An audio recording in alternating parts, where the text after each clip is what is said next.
desarrollado más o menos una cuarentena de trabajos. En el año 78 hubo varios acontecimientos en España, uno de ellos la creación del Centro de Estudios Socioecológicos que yo dirigía y en el que quisimos dedicarnos a la ecología política.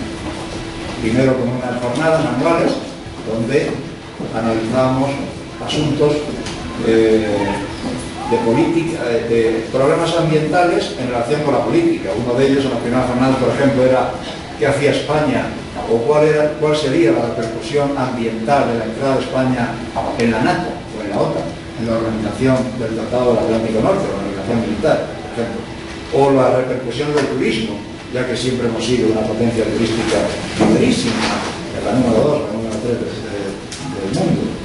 Y aquellas jornadas que duraron 5 o 6 años, pues fueron dando de esta forma. Mientras tanto, naturalmente en otros países habían andado más y habían avanzado más. Aquí tengo un libro, Ecologie Politique, un francés, uno de los autores que siempre recomiendo a mis alumnos, André Gors, también llamado Michel Bosquet. Él escribía con los dos nombres, que está publicado en el año 75 o 77. Se publicó en el 75, esto es una edición del 78, esto que tengo, que son artículos que él publicó en 4 o 5 años, ecología y política, en torno a asuntos esencialmente políticos, pero de índole ecológica. Por ejemplo, sociología, ecología y libertad, ecología y sociedad, son grandes capítulos, la lógica de los útiles, de los instrumentos, es una consideración tecnológica, medicina, salud y sociedad, una crítica durísima a la medicina institucional, industrial, hospitalaria, masiva, y unas cuantas cosas. Es un libro de cabecera. Ayer me decía un alumno de los de este año, sociólogo, bueno, yo ¿por dónde empiezo para leer y para ir mentalizándome de cara a mi tesis y para ir perfilando mi tesis doctoral? Y claro, ya después de 2 semanas pues ya he llegado a conocerlo, ya le veo su inquietud, su capacidad y en qué acabará, cuál será el tema que acabará desarrollando como tesis doctoral. Y fue esto lo que le dije, y este es el libro, está traducido, está publicado en español hace tiempo también, y aunque si no lo encuentras, desde luego me lo dices, que yo lo fotocopiaré y te lo mandaré. Esta es la primera lectura que te recomiendo. Bueno, pero la ecología política nos interesa porque cuando analizamos el problema ambiental, o la crisis ambiental, o las contaminaciones del aire, del agua o del suelo, nos encontramos en primer lugar con que hay un causante, generalmente un causante directo o inmediato, que es la tecnología. La tecnología. Y le echamos la culpa, en primera instancia, a la tecnología. Si protestamos de la contaminación ambiental, pues decimos que es el automóvil o que es la fábrica de cemento. Pero claro, eso es tratar injustamente a la tecnología, desde luego también se merece una crítica muy dura. Pero bueno, sabemos que debajo de esa intervención o protagonismo directo de la tecnología o de la ciencia está el impulso económico. Sin duda, el impulso económico es el que procura eludir costes en las inversiones, y esos costes generalmente son los sociales o ambientales, los que se ahorran. Pero aún así, tampoco podemos despachar el asunto diciendo, bueno, es que esto es la avaricia de las empresas, o la codicia, o bueno, el interés, el impulso, el dinamismo económico. Tenemos que interesarnos por la razón profunda que siempre es política. Quiero decir que si una fábrica de cemento o de cerveza o una tostadora de café o una central eléctrica contamina, es porque la ley no se aplica, y la ley no se aplica porque no hay voluntad política, porque no hay conciencia, interés, convencimiento o, sobre todo, voluntad política. Y ese es el sentido de la ecología política, que no debemos de detenernos ante las apariencias. Los problemas de la ecología, como todos los problemas, desde luego, en general, tienen un origen político del poder y del equilibrio de poderes y del gobierno de la sociedad. Y eso es política. Y conviene plantearlo así, porque hay que reivindicar siempre la política como ciencia, como práctica, pues esencialmente nobles y necesarias, pese a que suframos tanto viendo a nuestras élites políticas, a la clase política, actuar con tanta indecencia en todos los lugares. Bueno, así que, y eso es un análisis radical. Cuando decimos es que Juanito es un radical porque siempre anda buscando las vueltas a los problemas, un radical es el que busca las raíces de los problemas, sencillamente.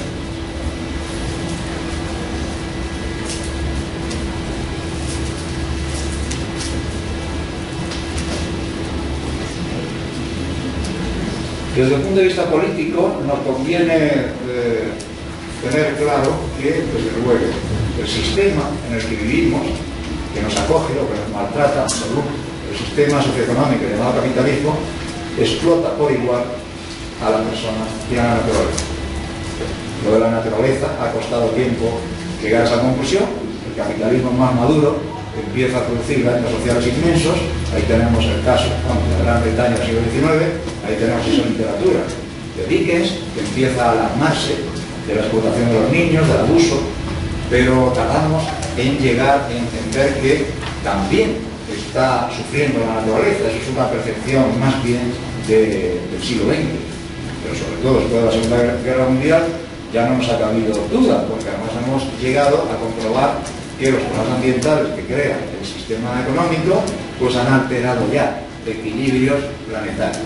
Ya es el propio planeta el que se queja y el que nos advierte que hemos traspasado la línea de la prudencia.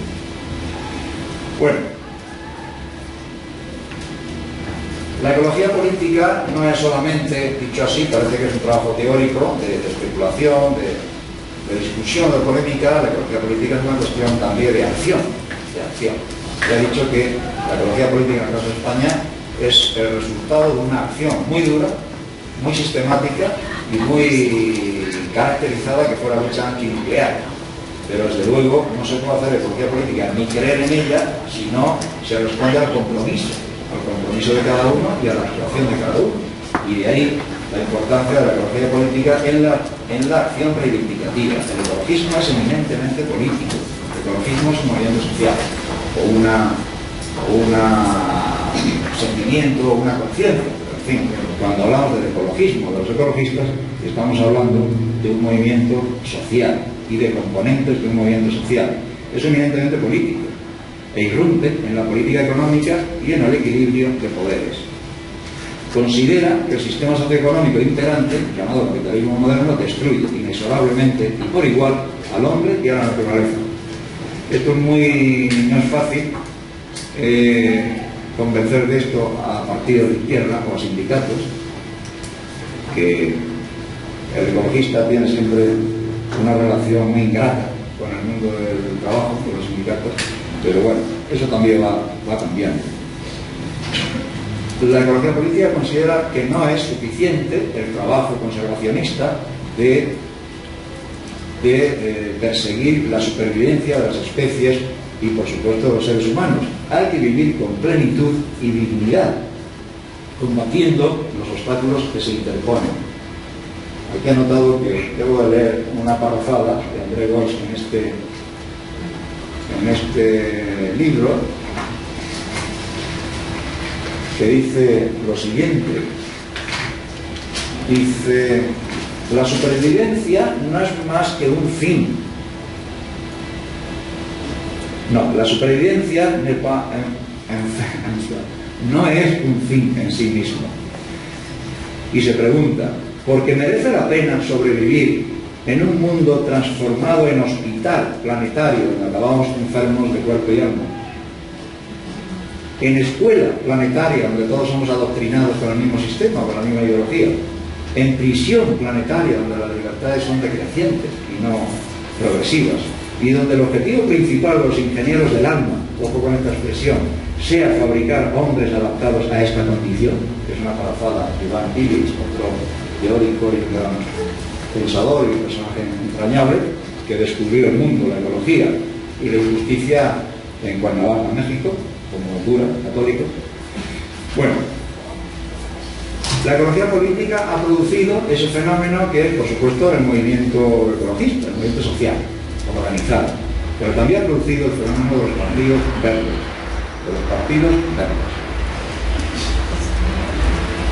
Pero debemos de distinguir, el ecologismo es un movimiento social, su acción produce e influye en la política, pero no hace política directa. Naturalmente, la sociedad organizada, claro que modifica y claro que influye en la política, una movilización, una manifestación, una movida, una presión, claro que sí, pero no hace política directa porque ese es el trabajo de los partidos.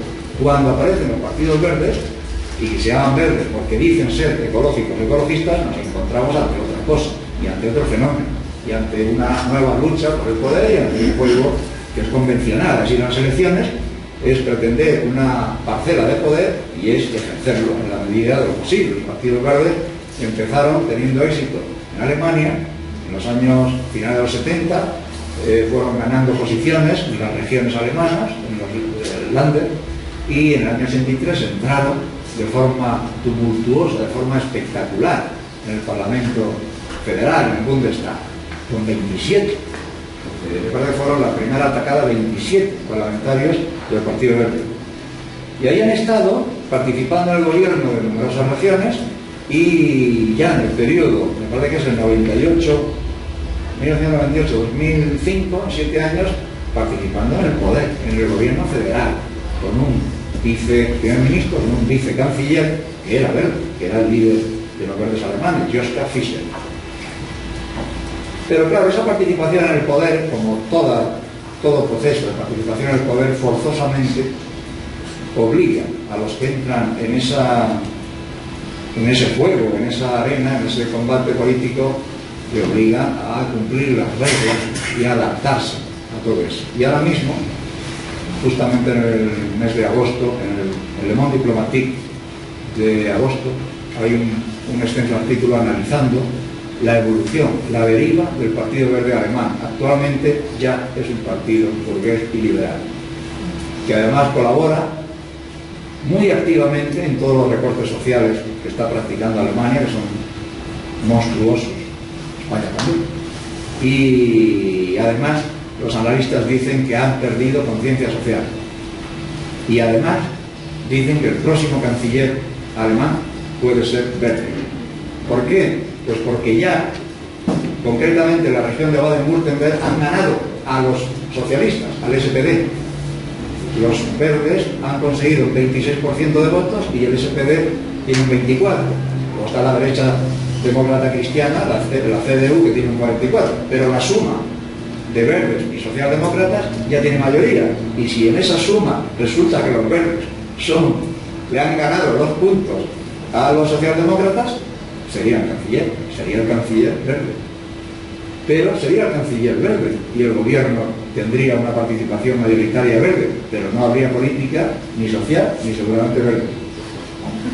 Por obra y gracia de la intrusión en política, con unos ideales y unos objetivos maravillosos en los años 80, con unos problemas que surgieron pronto entre realistas y fundamentalistas y con una eliminación de los llamados fundamentalistas. Cuando Alemania bombardea Yugoslavia, los verdes más decentes se alarman y dicen: pero no habíamos quedado en que no teníamos ejército, que habíamos perdido la guerra y sobre todo que no podíamos intervenir en el exterior, y estamos bombardeando Yugoslavia, Serbia, que es una enemiga hereditaria de Alemania y de Austria, del mundo germano, austroalemán, o como quieran ustedes. Y eso ya apareció en esos años. Yo visité el Parlamento Europeo con los verdes. Tuvimos una reunión con los verdes alemanes y nada más llegar tuve que pelearme con una de las diputadas. Y entonces le dije: ¿y cómo es posible que los verdes estén dando respaldo, porque no se opusieron en el Parlamento, respaldo a la intervención en Yugoslavia?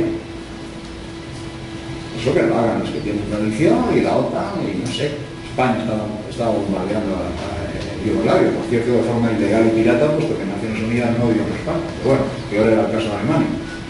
Y eso produjo, y naturalmente no me dio ninguna explicación, eso produjo ya la primera oleada de abandonos de muchos de los fundadores del partido. Bueno, esto es uno de los